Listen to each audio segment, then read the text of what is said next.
Hi hello എല്ലാവർക്കും നമസ്കാരം.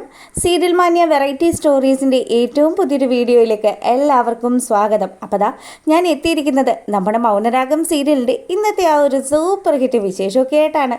നേരെ നമുക്ക് ആ ഒരു കഥയിലേക്ക് പോയാലോ. അങ്ങനെ നമ്മുടെ കിരണും അതുപോലെ തന്നെ കല്യാണിയും കൂടെയൊക്കെ ഇരുന്ന് സംസാരിക്കുകയാണ്.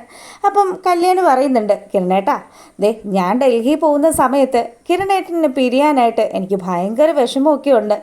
കിരണേട്ടനും കൂടെ എൻ്റെ ഒപ്പം ഉണ്ടായിരുന്നെങ്കിലെന്ന് ഞാൻ ആഗ്രഹിച്ചു പോവുകയാണെന്നൊക്കെ പറഞ്ഞു. മോളെ കല്യാണി, നീ ഇനി ഉയരങ്ങളിലേക്ക് പറക്കാനായിട്ടിരിക്കുകയല്ലേ. അതുകൊണ്ട് തന്നെ അവിടെ ആ ഒരു അവാർഡ് നടക്കുന്ന സമയത്തും അതുപോലെ ആ ഒരു കോമ്പറ്റീഷൻ നടക്കുന്ന സമയത്തും എൻ്റെ കല്യാണി ഫസ്റ്റ് പ്രൈസ് നേടണമെന്ന് തന്നെയാണ് എൻ്റെ ആഗ്രഹം. അതുകൊണ്ട് ഈ കിരൺ മനസ്സുകൊണ്ട് നിൻ്റെ ഒപ്പം തന്നെ ഉണ്ടെന്ന് പറഞ്ഞു. കിരണേട്ടനെ കിട്ടിയത് തന്നെയാണ് എൻ്റെ ഏറ്റവും വലിയ ഭാഗ്യമെന്ന് കല്യാണിയും പറയുകയാണ്. അങ്ങനെ അവർ തൻ്റെ കല്ലുമോനെയൊക്കെ ഇങ്ങനെ കളിപ്പിച്ചുകൊണ്ടിരിക്കുമ്പോഴത്തേക്കിനും, അല്ല കിരണേട്ട, എങ്ങനെയാണ് കല്ലുമോനെയും അതുപോലെ തന്നെ നമുക്ക് അമ്മയുടെ അടുത്തേക്ക് ആക്കിയാലോ എന്ന് ചോദിക്കുമ്പം, അത് തന്നെയാണ് ചെയ്യേണ്ടത്. നാളെ തന്നെ നമുക്ക് എൻ്റെ അമ്മയുടെ അടുത്തേക്ക് പോവാം. കല്ലുമോനെ അമ്മയെ ഏൽപ്പിച്ചിട്ട് നമുക്ക് പോവാമെന്ന് പറഞ്ഞു. പിന്നെ നീ എത്തിക്കഴിഞ്ഞാൽ അപ്പം തന്നെ എന്നെ വിളിക്കണമെന്നും നമ്മുടെ കിരൺ ഇങ്ങനെ പറയുമ്പം, കിരണേട്ടാ, എനിക്ക് സത്യമായിട്ട് പോകാനായിട്ട് മടിയുണ്ട്, നിങ്ങളെ രണ്ടുപേരെ ഇട്ടിട്ടൊക്കെ പോകാനായിട്ട്. ശരിക്കും പറഞ്ഞാൽ അച്ഛനും അമ്മയും ഒക്കെ അവരുടെ ആ ഒരു കുഞ്ഞുങ്ങളെ എത്ര കാര്യമായിട്ടാണ് ലാളിക്കുന്നത്. പക്ഷേ കിരണേട്ടനാണെങ്കിൽ ഇവിടെ ചില സമയത്ത് ഭയങ്കര ഒരു ഗ്യാപ്പ് ഇടുന്നൊക്കെ ഉണ്ടല്ലോ. എന്താ കാര്യമെന്ന് ചോദിച്ചു. അങ്ങനെ നമ്മൾ ഒരുപാട് സ്നേഹിച്ച് ഒട്ടി ഇങ്ങനെ നിൽക്കുമ്പം നമുക്ക് പെട്ടെന്നൊന്ന് അവരെ പിരിയേണ്ടി വന്നാൽ അത് സഹിക്കാൻ പറ്റില്ലല്ലോ. അതുകൊണ്ട് തന്നെയാണ് ഞാൻ ചെറിയൊരു ഗ്യാപ്പൊക്കെ ഇടുന്നത്. പിന്നെ ഈ ഗ്യാപ്പിൻ്റെ കാര്യം പറഞ്ഞപ്പോഴാണ് നമ്മുടെ കല്ലുമോനും അതുപോലെ ഒരു കൂട്ട് വേണ്ടേ, ഒരു കുഞ്ഞനിയനോ അനുജത്തിയോ ഒക്കെ വേണ്ടേന്ന് കിരൺ ഇങ്ങനെ പറയാണ്. വേണ്ട കിരണേട്ടാ, ഇപ്പം എന്തായാലും വേണ്ട. നമ്മുടെ കല്ലുമോന് നമ്മൾ കൊടുക്കാവുന്ന അത്രയും സ്നേഹം കൊടുക്കണം. അങ്ങനെയല്ല കല്യാണി, നമ്മൾ മറ്റൊരു കുഞ്ഞു വരുമ്പം അതിനെ സ്നേഹിച്ചു കഴിഞ്ഞാൽ കല്ലുമോനൊരു വിഷമാവില്ലേ. അപ്പം ആ ഒരു സങ്കടം ഉണ്ടാവരുത്. അതിന് വേണ്ടിയിട്ടാണ് ഞാൻ പറഞ്ഞത്. പണ്ടുള്ള കാരണവന്മാരും പറയും, കുഞ്ഞുങ്ങൾ തമ്മിൽ 2 വയസ്സിൻ്റെ വ്യത്യാസമേ പാടുള്ളൂ എന്ന്. അതുകൊണ്ട് നീ അതൊക്കെ ഒന്ന് ആലോചിക്കുന്നൊക്കെ പറഞ്ഞു. എന്തായാലും എനിക്ക് എൻ്റെ കല്ലുമോ മതി, കുറച്ച് നാൾ കഴിയട്ടെ എന്നും പറഞ്ഞ് കല്യാണി നമ്മുടെ കിരണിനോട് ചേർന്ന് ഒട്ടി നിൽക്കുകയാണ്. പിന്നീട് നമ്മളെ കാണിക്കുന്നത് നമ്മുടെ രാഹുലിനെയാണ് കേട്ടോ. ആളാണെങ്കിലോ കാര്യങ്ങളൊക്കെ ഇങ്ങനെ ആലോചിച്ചു എന്താ ചെയ്യേണ്ടത്. തൻ്റെ മകളെയും അതുപോലെ തന്നെ കിരണിൻ്റെയും കാര്യത്തിൽ ഒരു തീരുമാനമാക്കണം. അവരെ തങ്ങളിൽ കല്യാണം കഴിപ്പിക്കണം. മനു എന്തായാലും കുറച്ച് ദിവസങ്ങൾക്ക് ശേഷം തൻ്റെ മകളുടെ ജീവിതത്തിൽ നിന്ന് പോകുമല്ലോ.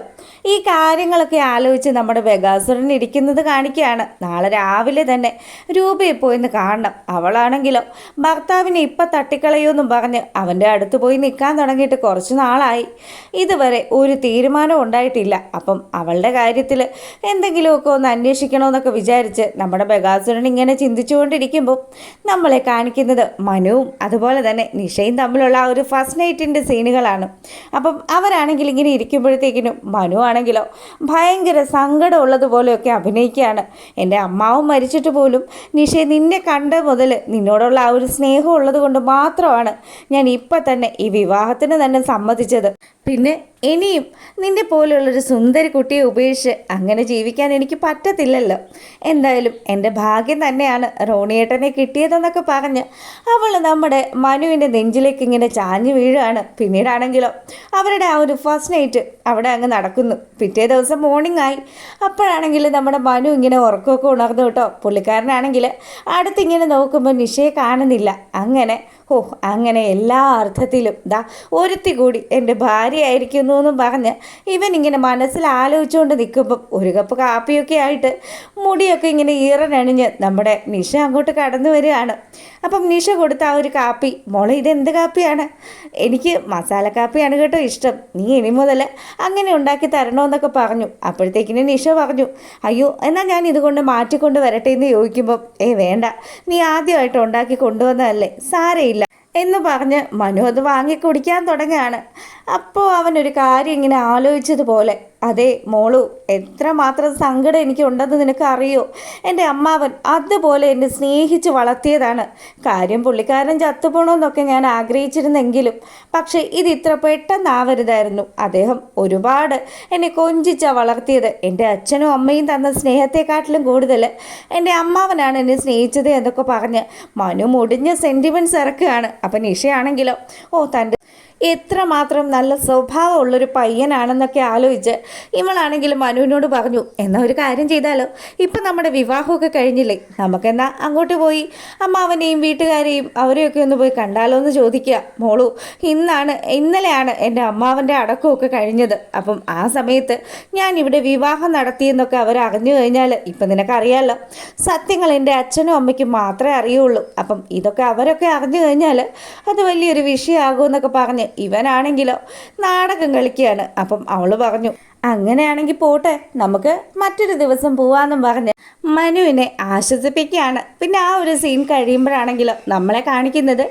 രാഹുൽ നമ്മുടെ രൂപയുടെ വീട്ടിലെത്തിയിരിക്കുന്നു. അപ്പോൾ രൂപയാണെങ്കിലോ ഇയാളിതെന്തിനാവണാവോ ഇങ്ങോട്ട് വന്നിരിക്കുന്നത്, എന്തോ പുതിയൊരു പ്ലാനുമായിട്ടാണല്ലോ എന്നൊക്കെ പറഞ്ഞ് അവളാണെങ്കിൽ ആ ഒരു വാതിലൊക്കെ തുറന്നു. ഏട്ടാ വാ ഏട്ടാ, അകത്തേക്ക് കയറിയിരിക്കുന്നും പറഞ്ഞ് നമ്മുടെ രാഹുലിനെ അങ്ങ് സ്വീകരിച്ച് അവിടെ കൊണ്ടുപോയി ഇരുത്തുമ്പോഴാണെങ്കിലോ, അല്ല എന്തുണ്ട് രൂപ വിശേഷം, നീ ഒരുത്തനെ കൊല്ലാനാണെന്നും പറഞ്ഞ് കുറച്ച് ദിവസമായില്ലേ ഇപ്പം ഇങ്ങനെ താമസിക്കാൻ തുടങ്ങിയിട്ട്, അവൻ്റെ കാര്യത്തിൽ എന്തെങ്കിലും ഒരു തീരുമാനമായോ, കർക്കിടക മാസമൊക്കെ കഴിഞ്ഞു എന്നും പറഞ്ഞ് രാഹുൽ ഇങ്ങനെ രൂപയെ നമ്മുടെ സേനനെ കൊല്ലുന്ന കാര്യമൊക്കെ പറഞ്ഞ് ഇങ്ങനെ ഓർമ്മിപ്പിക്കുകയാണ്. അപ്പോൾ രൂപ പറഞ്ഞു, ഏട്ടാ അത് ഞാനിങ്ങനെ കുറേ കാലം അകന്ന് നിന്നിട്ട് പെട്ടെന്ന് അദ്ദേഹത്തെ സ്നേഹിച്ചതുകൊണ്ട് മക്കൾക്കും അതുപോലെ തന്നെ മരുമക്കൾക്കും ഒക്കെ സംശയമുണ്ട്. അതുകൊണ്ട് മാത്രമാണ് ഞാൻ അയാളുടെ കാര്യത്തിൽ ഒരു തീരുമാനം എടുക്കാതെ നിൽക്കുന്നത്.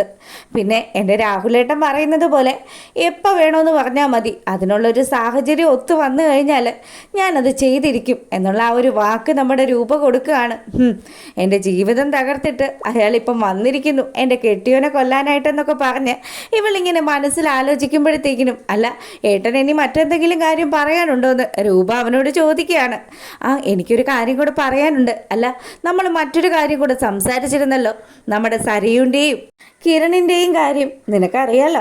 മനോഹരനൊരു ഉടായ്പാണെന്നും അവൻ എൻ്റെ മോളെ ഉപേക്ഷിച്ച് പോയി കഴിഞ്ഞാൽ ആ സമയത്ത് നമ്മുടെ കല്യാണിയെ കിരണിൻ്റെ ജീവിതത്തിൽ നിന്ന് ഒഴിവാക്കിയിട്ട് ആ സ്ഥാനത്ത് എൻ്റെ സരയുനെ കൊണ്ടുവരുന്ന കാര്യമൊക്കെ നീയും കൂടി ആലോചിച്ചതാണല്ലോ. എന്നിട്ട് നീ ഇപ്പം അതൊക്കെ മറന്നുപോയോ എന്ന് ചോദിക്കുമ്പം ഇല്ല ഏട്ടാ, അതിന് പറ്റുന്ന ഒരു സാഹചര്യം ഉണ്ടായി വരണ്ടേ. കല്യാണി കിരണിൻ്റെ ജീവിതത്തിൽ എപ്പോഴും ചേർന്ന് തന്നെയല്ലേ നിൽക്കുന്നത്. അത് ശരിയാണ്, നീ പറഞ്ഞ കാര്യങ്ങളൊക്കെ സത്യം തന്നെയാണ്. നീ ഒന്ന് ആലോചിച്ച് നോക്ക്, നമ്മുടെ കമ്പനിയിൽ പാല് കൊടുക്കാൻ വരുന്ന ഒരു പാൽക്കാരിയായിട്ട് മാത്രമാണ് കല്യാണി ആദ്യം നിന്നിരുന്നത്. അതിൽ നിന്നും അവൾ നമ്മുടെ ക്യാൻറ്റീനിലെ സ്റ്റാഫായി, പിന്നീടാണെങ്കിലോ കിരണിൻ്റെ എല്ലാമായ ഭാര്യയായി. 24 മണിക്കൂറും കിരണും കല്യാണിയും ഒരുമിച്ച് തന്നെയല്ലേ നിൽക്കുന്നത്. അതുകൊണ്ട് തന്നെ അവരെ അകറ്റി നിർത്തിയെങ്കിൽ മാത്രമേ എനിക്ക് എങ്ങനെയെങ്കിലും എൻ്റെ സരയുനെ കിരണിനോട് അടുപ്പിക്കാൻ പറ്റുള്ളൂ. ഏട്ടൻ പറയുന്നത് പോലെ എന്ത് കാര്യങ്ങളും ഞാൻ അനുസരിച്ചോളാന്ന് രൂപ നമ്മുടെ രാഹുലിന് വാക്ക് കൊടുക്കുകയാണ്. അല്ല അതിന് എന്താ ഇപ്പോൾ ഒരു പോം വഴി എന്ന് രാഹുൽ ഇങ്ങനെ ആലോചിക്കുമ്പം രൂപ പറഞ്ഞു, അതെ കല്യാണി മോൾക്ക് ഇപ്പം എന്തൊക്കെയോ ഒരു അവാർഡൊക്കെ കിട്ടിയിട്ടുണ്ട്, അതിനൊക്കെ വാങ്ങിക്കുന്നതിന് വേണ്ടിയിട്ട് ഒരാഴ്ച കാലത്തേക്ക് ഡൽഹിയിലൊക്കെ പോകണമെന്നും പറഞ്ഞു. അതുമാത്രമല്ല മറ്റെന്തോ ഒരു കോമ്പറ്റീഷനും കൂടി ഉണ്ടെന്ന് രൂപ ഇങ്ങനെ പറയുമ്പം, കോമ്പറ്റീഷനോ, എന്ത് കോമ്പറ്റീഷൻ, അല്ല അതിന് കിരൺ പോകുന്നുണ്ടോയെന്ന് രാഹുൽ തിരക്കുകയാണ്. കിരണിന് പോകാനൊന്നും പറ്റില്ല ഏട്ടാ, കിരണിന് എങ്ങനെ പോകാനാണ്, അവന് ഓഫീസിലെ കാര്യങ്ങളൊക്കെ ആയിട്ട് ബിസിയല്ലേ, അതുകൊണ്ട് അവൻ പോവില്ല. പക്ഷേ കല്യാണി തനിച്ചായിരിക്കും പോകുന്നത്. ഇപ്പം കിരണിന് പിരിയുന്ന ആ ഒരു സങ്കടത്തിലാണ് കല്യാണി ഉള്ളതെന്ന് കൂടി നമ്മുടെ രൂപ ഇങ്ങനെ പറയുമ്പം രാഹുലാണെങ്കിലോ ആ അവസരം അങ്ങ് മുതലാക്കാമെന്ന് വിചാരിക്കുകയാണ്. അപ്പം എന്തായാലും താൻ ആഗ്രഹിക്കുന്ന കാര്യങ്ങളൊക്കെ നടത്തിയെടുക്കും എന്നുള്ള ആ ഒരു വിശ്വാസത്തിൻ്റെ പുറത്ത് പുള്ളിക്കാരൻ അവിടെ അങ്ങനെ നിൽക്കുമ്പം രൂപയാണെങ്കിലോ, എടാ ഈ ജന്മമല്ല ഇനി വരുന്ന ഒരു 7 ജന്മത്തിലും കല്യാണി തന്നെ ആയിരിക്കണം എൻ്റെ മരുമകളായിട്ട് വരേണ്ടതെന്ന് ആഗ്രഹിക്കുക ഞാൻ. അന്നാലാണ് എൻ്റെ കല്യാണിയും കിരണിനെയും തമ്മിൽ തെറ്റിക്കാൻ അവൻ പ്ലാനും ഇട്ട് വന്നിരിക്കുന്നതെന്ന് രൂപയും ഇങ്ങനെ ആലോചിച്ചു. അല്ല രൂപേ, ഞാൻ ഒരുപാട് കാലമായി ഇങ്ങോട്ടേക്ക് വന്നിട്ട് നീ ഒരു കാര്യം ചെയ്യ്, എനിക്ക് കുടിക്കാനായിട്ട് ഒരു കപ്പ് കാപ്പി ഉണ്ടാക്കി താ എന്ന് പറഞ്ഞു. അതിനെന്താ ഏട്ടാ, ഞാൻ ഇപ്പം തന്നെ ഉണ്ടാക്കി തരാമെന്നും പറഞ്ഞ് രൂപയാണെങ്കിൽ കിച്ചണിലേക്ക് പോവാണ്. അങ്ങനെ രാഹുൽ ഈ അവസരം തന്നെയാണ് മുതലാക്കേണ്ടത്. എന്തായാലും എത്രയും പെട്ടെന്ന് തന്നെ കല്യാണിയെയും കിരണിനെയും തമ്മിൽ തെറ്റിക്കണം. അതിന് വേണ്ടിയിട്ട് ഇപ്പം താൻ ഈ ഒരു അവസരം മുതലാക്കി കഴിഞ്ഞാൽ സരയുനെ കിരണിൻ്റെ ഭാര്യയാക്കാൻ സാധിക്കുമെന്നുള്ള ആ ഒരു മനക്കോട്ടയൊക്കെ ഇയാൾ കെട്ടുകയാണ്. അപ്പം ദാ അങ്ങനെ പുള്ളിക്കാരൻ ആലോചിച്ചുകൊണ്ട് നിൽക്കുന്ന ആ ഒരു സമയത്താണെങ്കിൽ നമ്മളെ കാണിക്കുന്നത് മനുവിനെയും പുത്തൻ പെണ്ണിനെയും ഒക്കെയാണ്. അപ്പോൾ ദാ അവൾ പറഞ്ഞു, അതെ എനിക്കൊന്ന് പുറത്ത് പോകണമെന്നൊക്കെ ഉണ്ട്, നമുക്കൊന്ന് കറങ്ങാൻ പോയാലോ എന്ന് ചോദിക്കുമ്പം അതിനെന്താ മോളെ, അമ്മാവ് മരിച്ച ദുഃഖമൊക്കെ ഉണ്ടെങ്കിലും മോള് പറഞ്ഞു കഴിഞ്ഞാൽ മോളുടെ ആഗ്രഹത്തിനനുസരിച്ച് ദേ ഈ റോണിയേട്ടൻ നിൽക്കുമെന്നും പറഞ്ഞ് മനു ആണെങ്കിൽ അവളോട് ഒരുങ്ങാൻ പറയുകയാണ്. അപ്പം അവൾ പറഞ്ഞു, അല്ല ഇന്ന് ബ്രേക്ക്ഫാസ്റ്റിന് എന്താ വേണ്ടത്? ബ്രേക്ക്ഫാസ്റ്റിന് മോൾക്ക് ഇഷ്ടമുള്ള എന്ത് വേണമെങ്കിലും ഉണ്ടാക്കാൻ പറയുമ്പോൾ അയ്യോ അതിനെനിക്ക് ഫുഡ് ഉണ്ടാക്കാനൊന്നും അറിയത്തില്ലല്ലോ. എന്നാൽ ഒരു കാര്യം ചെയ്യും, ഇവിടെ അടുക്കളയിൽ നിൽക്കുന്ന ചേച്ചിയോട് പറയും മോൾക്ക് ഇഷ്ടമുള്ള എന്ത് ഫുഡും ഉണ്ടാക്കുക, അത് ഞാനും കഴിച്ചോളാമെന്നും പറഞ്ഞ് വലിയ കാര്യത്തിന് നമ്മുടെ മനു ആണെങ്കിൽ അവിടെ എങ്ങനെ നിൽക്കുകയാണ്. അപ്പം നിഷയാണെങ്കിൽ ഒരു ചെറിയ നാണത്തോട് കൂടി ഇതാ ഡ്രസ്സൊക്കെ ചേഞ്ച് ചെയ്യാൻ പോവുകയാണ്. എന്തായാലും രണ്ടുപേരും കൂടെ റെസ്റ്റോറൻറ്റിൽ പോകാനുള്ള ഒരു പ്ലാനാണ്. അപ്പോൾ കാത്തിരുന്ന് കാണാം. ഇഷ്ടമായാൽ ലൈക്ക് ചെയ്യണേ.